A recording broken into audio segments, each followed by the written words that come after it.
Hey everyone, it's Joe. I will be covering a short history of the Baekje Kingdom of Korea. Here we go. The Baekje Kingdom, sorry if I butcher that, but I'm an uncultured barbarian, was one of the three kingdoms during the Three Kingdoms period in Korea. Their kingdom was located in the southwestern region of the peninsula. Notice the arrow on the map in the corner. They created what was seen as the finest art of the three kingdoms. The Baekje also had relationships with China and Japan, where they would share trade resources, education, and even religion. The Baekje were in a constant rivalry with their neighboring kingdoms, the Silla and the Goguryeo. Oh man, these freaking names. And the Gaia Confederation. From 553 to 433 AD, the Baekje kingdom formed an alliance with the Silla, and this time period was known as their greatest period of prosperity. Unfortunately, this would not last, and at the Battle of Kwansan-song Fortress, the Baekje army was defeated, and their current king was killed. After this, the Baekje and Goguryeo formed an alliance against the Silla, who were allied with the Tang dynasty of China. The Baekje were defeated and became a Chinese province. The Silla later claimed the entirety of the peninsula, but slowly fell apart, giving rise to a new Baekje kingdom, led by Qian Huan in 892 AD, but they soon crumbled and were engulfed for the last time by the Goguryeo in 918 AD. Okay. History's in the past, and now Joe's in the past. Let's talk about architecture. The architecture of the Baekje kingdom was considered the finest of the three kingdoms.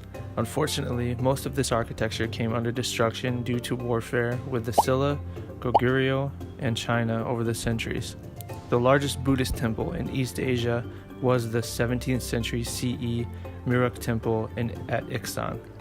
Aside from two stone pagodas, it's now completely lost. There is only one other surviving Baekje pagoda, which is also made of stone, and it's located at the Cheongnim Temple at Buyo. Japan still has surviving Baekje wooden buildings. Due to the horizontal entrances of most of the tombs of Baekje, looting was a problem, which leads to there being very few surviving artifacts from them. Okay, enough with the architecture. Let's move on to the Baekje sculptures. The Baekje kingdom had many great sculptures of the Buddha, which made a statement to the outside world the influence that Buddhism has on this kingdom. The Baekje built many of the Buddha sculptures by using materials like wood and metal and ranged from different sizes, from small figures to monuments, and whatever the size, they were worshipped. In addition, many of the Buddhas were carved into mountains and caves, and these were also called cliff faces to represent the Buddha as soft-faced and gentle, which the Baekje people started to make in order to break off from the traditional Chinese art style. It was Baekje's way of saying that they have their own unique style and don't need Chinese art styles. For example, the Baekje made the Buddha's face rounder compared to the Chinese that had it long in length. All these sculptures help display the influence of the Buddha and separate them from other kingdoms. Alright, enough of the bores, you guys. Pretty much put everyone to sleep. Time for something actually interesting, like the paintings. The history of Korean painting started back in 108 CE.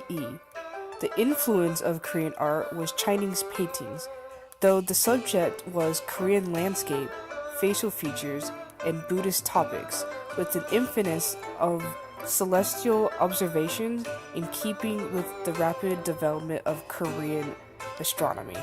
Around the time of the Joseon period, landscape painters started to get into painting more realistic sceneries rather than styled imagery sceneries. Soon later, realism spread, and other artists began painting ordinary people in Korean life. One of the many struggles in examining Korean paintings is the complications arising from the constant cultural exchanges between Korea, China, and Japan. In addition, frequent conflicts and foreign invasions resulted into the destruction of many works of art and in the removal of other to foreign countries, where they are no longer able to be studied on context. In conclusion to this amazing topic, even though Korean art was strongly influenced by Chinese art, the periods during which the greatest artistic development occurred often don't correspond between the two regions. So to pretty much sum it all up, Korean paintings were heavily influenced by the Chinese paintings while still pursuing its own path. Mic drop.